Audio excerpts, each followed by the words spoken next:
Hello दोस्तों, मैं अनामिका सिंह स्वागत करती हूँ आप सबका आपके यूट्यूब चैनल नॉलेज कॉर्नर में। फ्रेंड्स, आज हम लोग जो टॉपिक पढ़ेंगे वनस्पति विज्ञान में यानी कि बॉटनी में, वो होगा जिम्नोस्पर्म।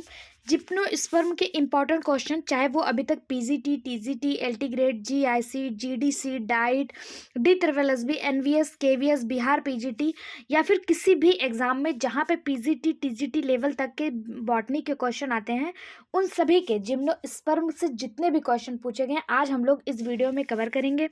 तो आप हमारे साथ लास्ट तक बने रहिएगा। अगर आप चैनल पे नए हैं तो प्लीज़ आगे बढ़ने से पहले चैनल को सब्सक्राइब कर लीजिए, क्योंकि बाद में आप इतना बिजी हो जाते हैं, खो जाते हैं वीडियो क्वेश्चन देखने में, क्योंकि एग्जाम पास है तो आप सब्सक्राइब करना भूल जाते हैं। इसलिए आपसे अनुरोध है, प्लीज़ फटाफट से चैनल को सब्सक्राइब करिए। उसके बाद हम लोग आगे बढ़ते हैं। साथ ही साथ फ्रेंड, आपसे एक रिक्वेस्ट और भी है कि ये आपका अपना परिवार है, आपका अपना यूट्यूब चैनल है। प्लीज़ इसको ज़्यादा से ज़्यादा ग्रो कराने में हमारी मदद करिए। ज़्यादा से ज़्यादा सभी दोस्तों तक शेयर करिए, वीडियो को लाइक करिए और चैनल को सब्सक्राइब करिए। साथ ही कमेंट बॉक्स में अपना एक कमेंट ज़रूर हमारे लिए छोड़ा करिए। आपके कमेंट से दो चीज़ें होती हैं, एक तो हमें मोटिवेशन मिलता है और दूसरा ये होता है कि यूट्यूब जो है एल्गोरिदम को आगे बढ़ाता है, यानी कि वो कई सारे लोगों को अपनी तरफ से शेयर करता है जब इस पे लोग एक्टिव रहते हैं। तो प्लीज़ कमेंट करने में आप लोग का कोई चार्ज नहीं लगता, वीडियो लाइक करने में कोई चार्ज नहीं लगता। आप लोग से अनुरोध है, ज़्यादा से ज़्यादा कमेंट और ज़्यादा से ज़्यादा लाइक किया करिए, ठीक। स्टार्ट करते हैं क्वेश्चन। क्वेश्चन है, in which of the following male and female gametophytes do not have an independent free living existence. निम्नलिखित में से किसमें नर व मादा युग्मोद्भिद का स्वतंत्र जीवन नहीं होता? ऑप्शन है मॉस में, लीवरवर्ट में, टेरिडोफाइट में या जिम्नोस्पर्म में। निम्नलिखित में से किसमें नर व मादा युग्मोद्भिद का स्वतंत्र जीवन नहीं होता है? क्वेश्चन और आंसर दोनों आपको दोनों लैंग्वेज में मिलेंगे। बस आपको हमारे सपोर्ट के लिए ज़्यादा से ज़्यादा लोगों तक शेयर करना होगा और कमेंट बॉक्स में अपना कमेंट और पूछे गए क्वेश्चन का जवाब भी टाइप करते रहना होगा, ठीक है। इसका जो सही जवाब हो जाएगा वो हो जाएगा ऑप्शन डी, जिम्नोस्पर्म। इसी चैनल पे अभी तक हम लोगों ने pteridophyta, bryophyta, lichen, fungi, algae, इन सब के इंपॉर्टेंट क्वेश्चन डिस्कस कर लिए। अगर आपने देखा तो बहुत अच्छी बात, अगर नहीं देखा तो हमारे इसी चैनल पे आप उसको भी देखिए। और हमारे इसी चैनल पे एलटी ग्रेड की कंप्लीट तैयारी, जिसमें आपको जूलॉजी और बॉटनी के दोनों पोर्शन और साथ ही साथ जीएस के भी पोर्शन मिलेंगे। तो जीएस की क्लासेस भी इसी चैनल पे चल रही हैं, आप उनको भी ज़रूर देखें, ठीक है। इसका सही जवाब ऑप्शन डी हो जाएगा, जिम्नोस्पर्म। जिम्नोस्पर्म में नर व मादा युग्मोद्भिद का स्वतंत्र जीवन नहीं होता है। युग्मोद्भिद की वह जोड़ी स्पोरोफाइट्स के अंदर स्पोरेंजिया में सुरक्षित रहती है। मादा युग्मोद्भिद यानी समझ रहे हैं, गैमेटोफाइट्स स्पोरेंजिया के भीतर रहते हैं, जबकि नर गैमेटोफाइट्स माइक्रो स्पोरेंजिया में होते हैं। मॉस, लीवरवर्ट और टेरिडोफाइट्स में नर व मादा गैमेटोफाइट्स का स्वतंत्र जीवन होता है। ऑप्शन डी इसका सही जवाब हो जाएगा। अगला question, vegetative reproduction in cycas is by. Cycas में कायिक जनन होता है बल्बिल, बीजाणुपर्ण, बीजाणुकाय, कोई नहीं, यानी कि स्पोरोफिल, न्यूक्लियस या इनमें से कोई नहीं। सही जवाब हो जाएगा ऑप्शन ए, बल्बिल। बल्बिल साइकस में कायिक जनन बल्बिल के माध्यम से होता है। साइकस में यह बल्बिल एक द्वितीयक बल्ब जैसी संरचना होती है, जो पत्ती व तने के मध्य कोणीय भागों पर फूलों के रूप में उगता है। इसे बल्बलेट भी कहा जाता है। यह पूर्ण आकार में विकसित हो जाता है और पौधे से गिर जाता है और एक नया पौधा विकसित करता है। ऑप्शन ए इसका सही जवाब हो जाएगा। अगला question, in which of the ovule is not covered by ovary. किसमें बीजांड अंडाशय से ढका हुआ नहीं होता है? एंजियोस्पर्म, टेरिडोफाइटा, जिम्नोस्पर्म या ब्रायोफाइटा। सही जवाब ऑप्शन सी, जिम्नोस्पर्म। जिम्नोस्पर्म यानी कि अंडावृतबीजी पौधों में बीजांड अंडाशय से ढका हुआ नहीं रहता है। अंडावृतबीजी पौधे बीजीय पादपों का एक उपसंग है, जिसमें बीज तो बनता है परंतु ये बीज नग्न रूप से पादपों पर ही लगे रहते हैं, अर्थात इनके विकसित बीज किसी खोल भित्ति या फल के बंद नहीं होते। अंडाशय का पूर्णतः अभाव होता है। देखिए, मैंने आपसे कहा था कि मैं बॉटनी के क्लासेस बंद कर दूंगी, लेकिन जैसे ही मैंने आपसे ये बात कहा, आप सभी ने मिलकर सपोर्ट किया, चैनल पे सब्सक्राइब भी बढ़े और वीडियो पे व्यू भी आया। इसी तरह आप लोग हमेशा अपना सपोर्ट, अपना आशीर्वाद बनाए रखिए और मैं आप लोगों के लिए हमेशा कुछ ना कुछ नया लाती रहूँगी, ठीक है। और आपको किस बुक का डिस्कशन करना है आप उसको भी हमें कमेंट बॉक्स में बता देंगे, तो वो बुक भी हम आपके लिए ज़रूर लाएंगे, ठीक है। अगला क्वेश्चन है, और जिन लोगों ने शेयर करा, सब्सक्राइब करा, उन लोगों को दिल से धन्यवाद। क्वेश्चन है, ईच पाइनस निडल कंटेन, प्रत्येक पाइनस निडल में पाया जाता है 1 vascular bundle, 2 vascular bundle, 3 vascular bundle या फिर मेनी वैस्कुलर बंडल। सही जवाब हो जाएगा option B 2 vascular bundle. Pinus के निडल की बाह्य रूपरेखा ट्रायंगुलर होती है। बाह्य त्वचा में कोशिका भित्ति मोटी तथा क्यूटिकल से ढकी होती है। प्रत्येक पाइनस निडल जो उसकी पत्ती में रूपांतरण होता है, जो उसकी निडल होती है, ये पत्ती में आगे चल के रूपांतरण होता है, में 2 जो है वैस्कुलर बंडल यानी कि 2 संवहन बंडल जो है वो मौजूद होते हैं। तो ऑप्शन बी इसका सही जवाब हो जाएगा। ठीक, अगला क्वेश्चन, यहाँ पे ये पाइनस के निडल लीफ का एक डायग्राम दिखाया गया है। वैस्कुलर बंडल क्या होता है, जाइलम और फ्लोएम ही तो होता है। तो यहाँ पे देखिए आपको ये जाइलम दिख रहा है, ये फ्लोएम दिख रहा है, इसी को तो वैस्कुलर बंडल कहा जाता है। अगला क्वेश्चन, निम्नलिखित पुनरावृत्ति में किस समूह के अंतर्गत केवल जीवाश्म आते हैं? Which of the following group of gymnosperm included only fossil, किसमें आता है? साइक्लेडेल्स, कोनीफेरल्स, गिंगोएल्स या फिर साइकेडोफिलिकेल्स। इसका जो सही जवाब हो जाएगा वो क्या होगा? सही जवाब ऑप्शन डी। एक मिनट यार, क्या हो रहा है? ऑप्शन डी यानी कि साइकेडोफिलिकेल्स। ऑप्शन डी इसका सही जवाब हो जाएगा। साइकेडोफिलिकेल्स अंडावृत्ति का वह समूह है जिसके अंतर्गत केवल जीवाश्म आते हैं। जीवाश्म यानी कि फॉसिल आते हैं। इन्हें सीड फर्न के रूप में भी जाना जाता है। अगर पूछा जाए सीड फर्न किसका कॉमन नाम है, तो साइकेडोफिलिकेल्स का कॉमन नेम सीड फर्न है। साइकेडोफिलिकेल्स जिम्नोस्पर्म का एक विलुप्त क्रम है जो कार्बोनिफेरस काल में फले फूले और इस काल में जीवाश्म फर्न के पत्तियों में इतनी समृद्धि थी कि इन्हें फर्न का युग भी कहा गया। अगर पूछा जाए फर्न एज कौन सा कहलाता है, तो फर्न एज जो है कार्बोनिफेरस काल जो है इसे फर्न एज के नाम से जाना जाता है। इनके पास फर्न और बीजीय पौधे दोनों ही विशेषता थी। इसके अंतर्गत वे बीज के माध्यम से प्रजनन करते थे और फिर फर्न जैसी पत्तियां बनाए रखते थे। तो ऑप्शन डी इसका सही जवाब हो जाएगा। अगला क्वेश्चन, निम्नलिखित में से कौन सा गण जीवाश्म नग्नबीजी है?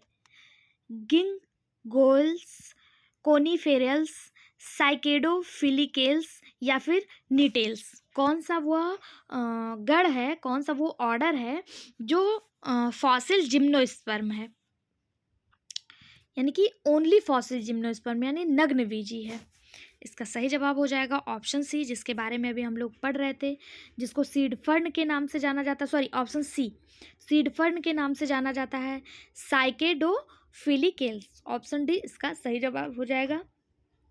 ये साइकेडोफिलिकेल्स गण के सदस्य सीड फर्न कहलाते हैं। साइकेडोफिलिकेल्स के सभी सदस्य जीवाश्म अंडावृत्ति होते हैं।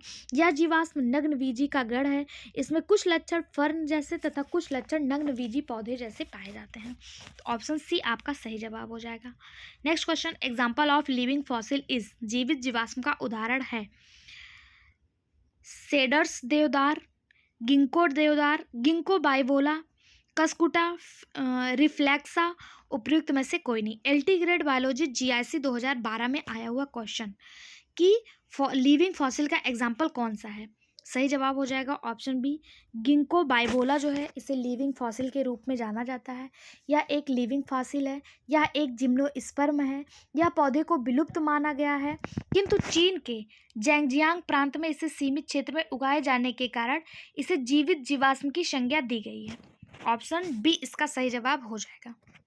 ऐसा माना जाता है कि चीन के बौद्ध भिक्षुओं ने लगभग 100 साल पहले, मतलब 1000 साल पहले इस पौधे को उगाया था। किसको? गिंको बाइबोला को। ठीक है, इसे जीवित जीवाश्म कहा जाता है। अगला question, the living fossil ginkgo biloba belong to bryophyta, gymnosperm, angiosperm या टेरिडोफाइटा। तो अभी मैंने आपको बताया था जो गिंको बाइबोला है ये जिम्नोस्पर्म से बिलोंग करता है। ऑप्शन बी इसका सही जवाब हो जाएगा। ये जो है अब ये प्रजाति लगभग विलुप्त हो चुकी है, लेकिन चीन के जंजियांग प्रांत में यह अभी भी देखा जाता है, इसलिए इसे जीवित जीवाश्म के रूप में जाना जाता है। जीवित जीवाश्म गिंको बाइबोला जिम्नोस्पर्म से संबंधित है। इसके अंतर्गत जैसे कॉनिफर्न, साइकेड्स, नीटेल्स बहुत सारे प्लांट आते हैं। तो ऑप्शन बी इसका सही जवाब हो जाएगा। अगला क्वेश्चन, निम्नलिखित वंशों के जोड़ों में से किसे जीवित जीवाश्म कहा जाता है? Which of the following pairs of genera is known as living fossil? किसको कहा जाता है? तो अभी हम लोगों ने देखा था जिंको को जीवित जीवाश्म कहा जाता है। क्या जिंको आपको कहीं दिख रहा है? हाँ तो दिख रहा है, ऑप्शन ए में दिख रहा है, ऑप्शन सी में दिख रहा है, तो ऑप्शन बी और ऑप्शन सी काट दीजिए। इसके अलावा साइकस है कि पाइनस है? तो सही जवाब हो जाएगा ऑप्शन ए, साइकस और जिंको, इनको जीवित जीवाश्म के रूप में जाना जाता है। साइकस जिसे साइकेडो फैलिकेल्स के नाम से जाना जाता है, इसी को साइकस कहा जाता है। इसका साइंटिफिक नेम साइकेडो फैलिकेलस है।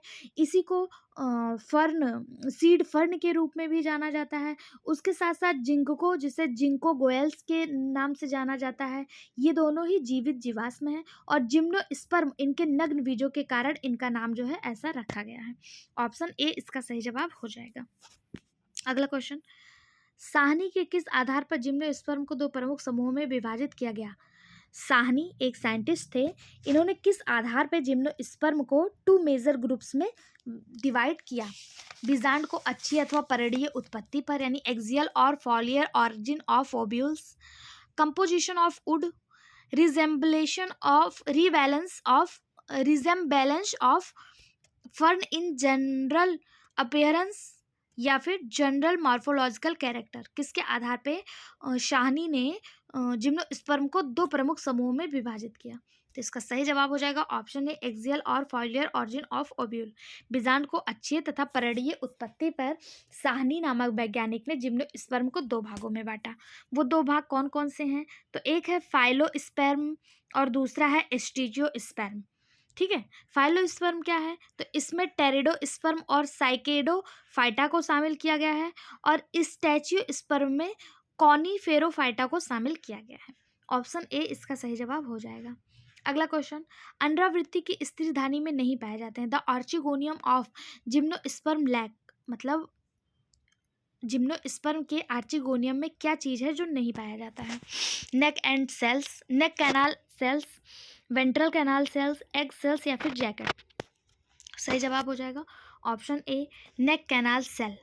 ग्रीवा नाल कोशिकाएं जो हैं ये अंडावृत्ति की यानी जिम्नोस्पर्म की आर्चिगोनियम यानी स्त्री धानी में नहीं पाई जाती हैं। ठीक, ऑप्शन ए इसका सही जवाब हो जाएगा।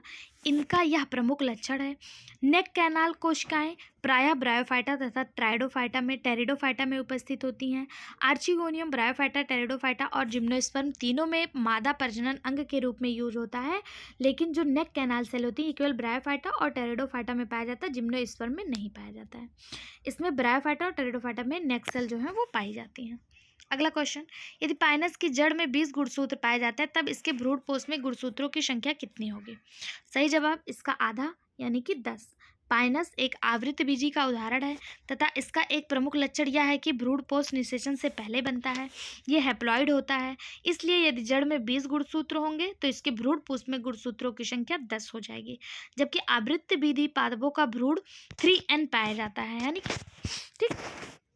अगला क्वेश्चन, यदि पाइनस की जड़ में 24 गुणसूत्र हैं तो इसके भ्रूण पोष में गुणसूत्रों की संख्या कितनी होगी? तो मैंने अभी आपको बताया कि जितना रहता है उसका आधा बचता है, तो 24 है तो 12 ही बचेगा। ऑप्शन सी इसका सही जवाब हो जाएगा। क्यों? क्योंकि पाइनस एक जिम्नोस्पर्मी पौधा है और इसमें जो गुणसूत्र होते हैं वो अगुणित होते हैं, यानी n नंबर में होते हैं। ठीक है, अगला क्वेश्चन, एक आवृतबीजी की पत्ती में 16 गुणसूत्र हैं तो इसके भ्रूण पोष में कितने गुणसूत्र होंगे? यही क्वेश्चन देखिए कितनी बार आया हुआ है। यहाँ पे PGT biology, LT grade, UP PCS, उसके पहले भी हमने एलटी ग्रेड 2015 में देखा, पीजीटी बायोलॉजी में देखा, एक ही क्वेश्चन को घुमा घुमा के पूछा गया है।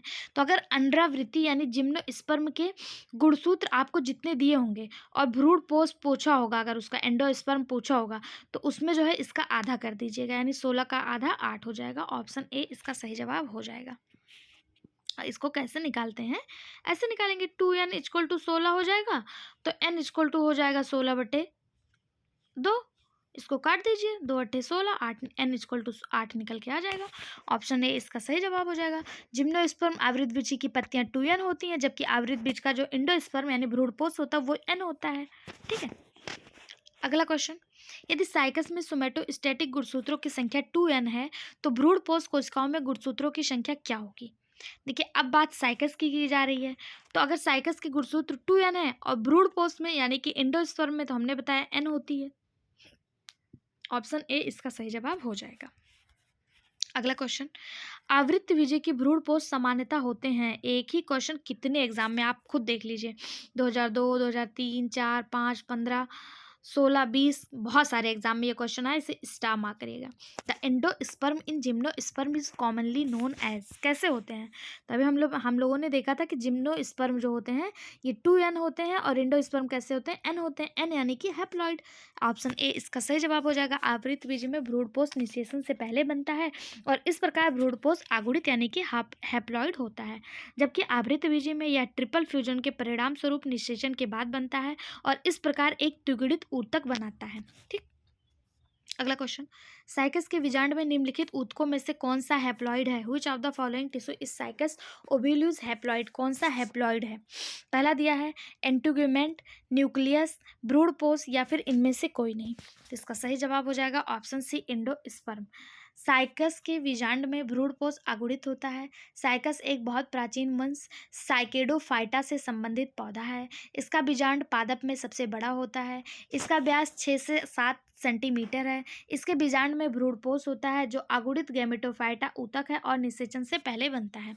साइकस एक लिविंग फॉसिल के रूप में भी कंसीडर किया जाता है। अगला क्वेश्चन, निम्नलिखित में से कौन सा साइकस के एक युग्मोविद ऊतक है, यानी कि गैमेटोफिटिक टिश्यू इन साइकस पूछा जा रहा है? इंटेगुमेंट्स, न्यूक्लियस, एंडोस्पर्म या फिर भ्रूण? तो सही जवाब हो जाएगा गैमेटोफिटिक टिश्यू जो है वो एंडोस्पर्म है। ऑप्शन सी इसका सही जवाब हो जाएगा। ठीक है, यही क्वेश्चन टीजीटी में आया था, यही क्वेश्चन पीसीएस में भी आया है।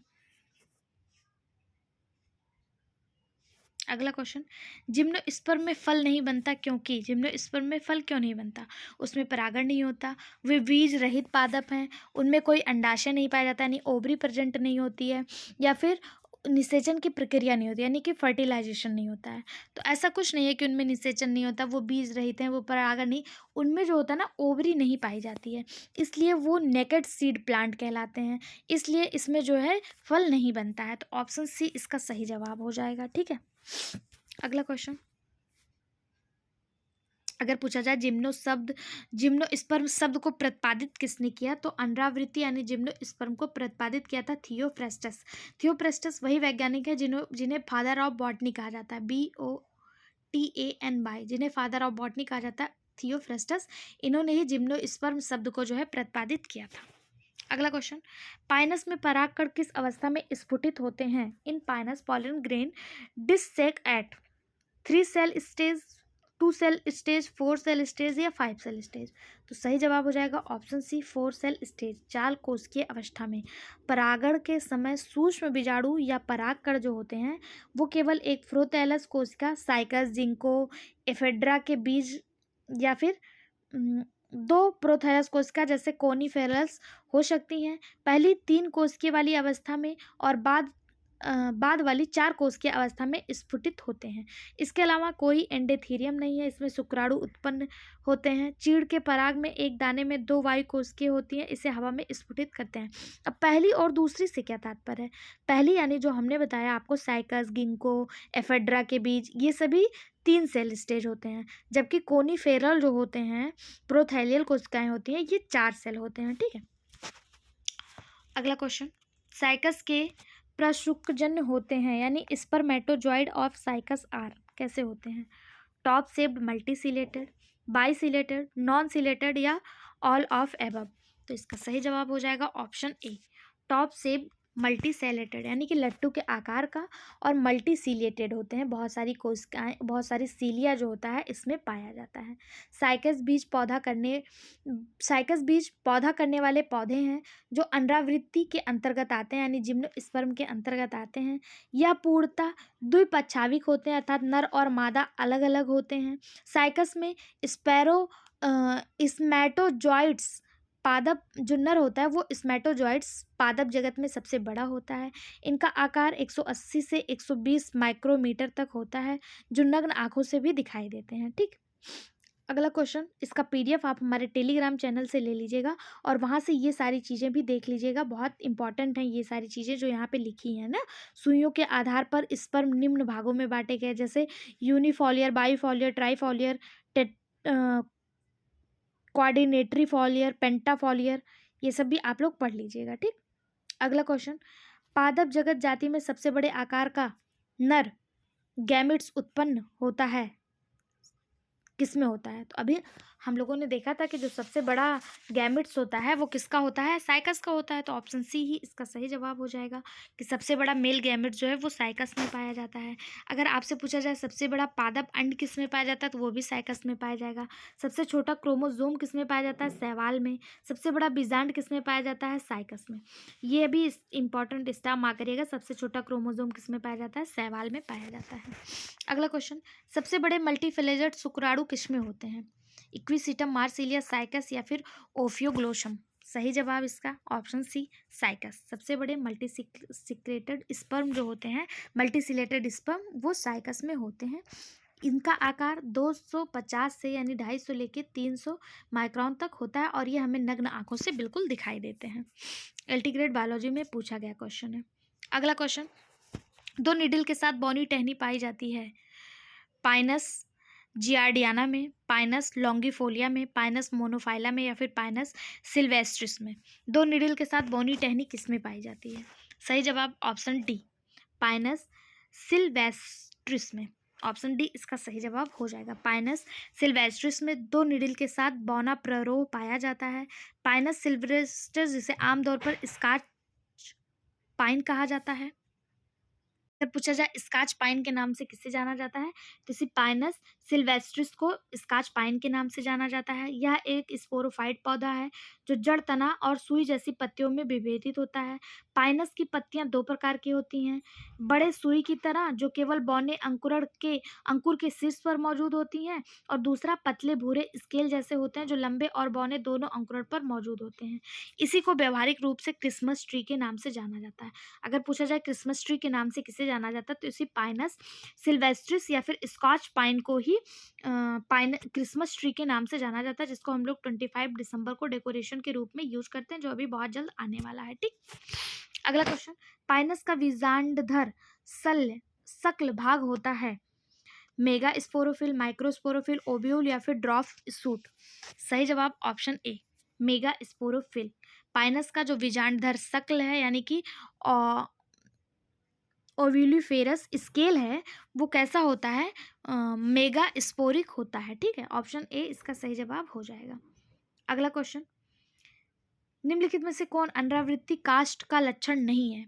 यानी कि विच of the following is the character of gymnosperm would? नहीं दिया, कौन सा लक्षण है दिया है। ठीक है, कौन सा है? Porous, ring porous, diffused porous या फिर नॉन पोरस?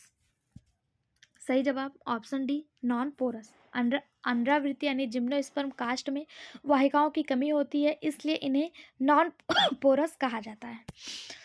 इसमें जो सम्मोहन ऊतक होते हैं, सम्मोहन तत्व होते हैं, वो ट्रैकिड्स में मौजूद होते हैं। ठीक है, इसमें जाइलम और फ्लोएम नहीं पाया जाता। अगला क्वेश्चन, ग्लाइडर्स लीफ स्टेटस विशिष्ट लक्षण हैं। Girdled leaf traces are character of cycas, pinus, lycopodia या फिर सैलिसिनेला? सही जवाब option A, cycas. Girdled leaf जो है ये साइकस का विशिष्ट लक्षण है। ऑप्शन ए इसका सही जवाब हो जाएगा।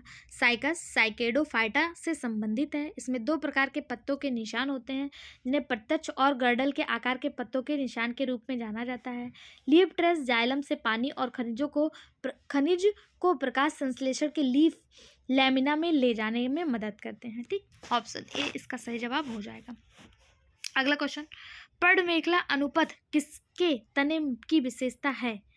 ग्राइडलिंग leaf traces are character feature of the stem किसमें है? तो अभी हम लोगों ने देखा साइकस के तने में। ऑप्शन ए इसका सही जवाब हो जाएगा कि ग्राइडलिंग लीफ जो है, ग्राइडलिंग लीफ ट्रैकस जो है, ये ट्रेसेस जो है, ये साइकस के तने की विशेषता है।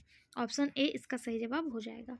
अगला क्वेश्चन, निम्न अनरावृत्ति पौधों में से कौन सा गतिशील बीज अलग पादपों पर बीजांडी तथा लघु बीजांडु धनिक शंकु पैदा करता है तथा जिसका गूदेदार और लेपित बीज होता है? कॉनिफोरोफाइटा, साइकेडोफाइटा, नीटोफाइटा या फिर कोई नहीं।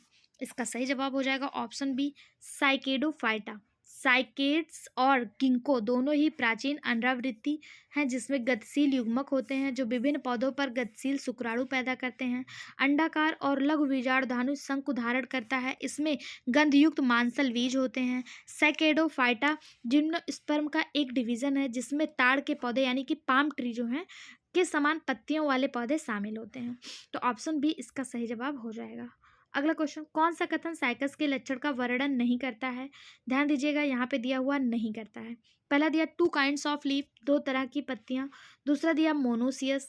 तीसरा दिया है कील आकार के माइक्रोस्पोरोफिल यानी वेज शेप माइक्रोस्पोरोफिल, या फिर जड़ में माइकोराइजिया संगत यानी माइकोराइजल एसोसिएशन इन रूट।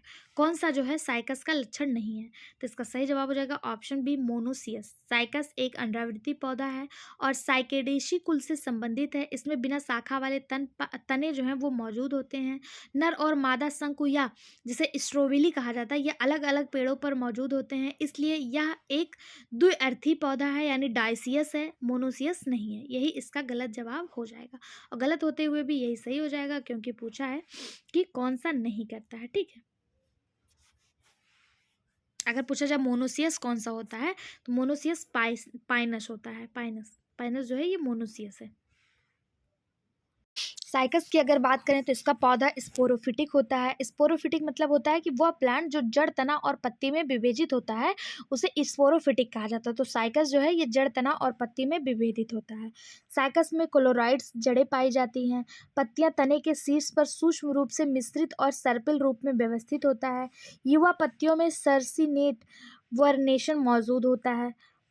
तो उस हिसाब से ऑप्शन बी इसका सही जवाब हो जाएगा क्योंकि इसमें पूछा कौन सा इसका वर्णन नहीं करता है। अगर यहाँ पे डायसियस दिया होता है तो ये सही होता है, यहाँ पे मोनोसियस दिया यही आपका गलत हो जाएगा। ठीक है, आज के 30 क्वेश्चन यहीं पे कंप्लीट होते हैं। इसमें टोटल 110 या 111 क्वेश्चन है, तो हम लोग उनको पर डे थोड़े थोड़े क्वेश्चन के माध्यम से पढ़ेंगे।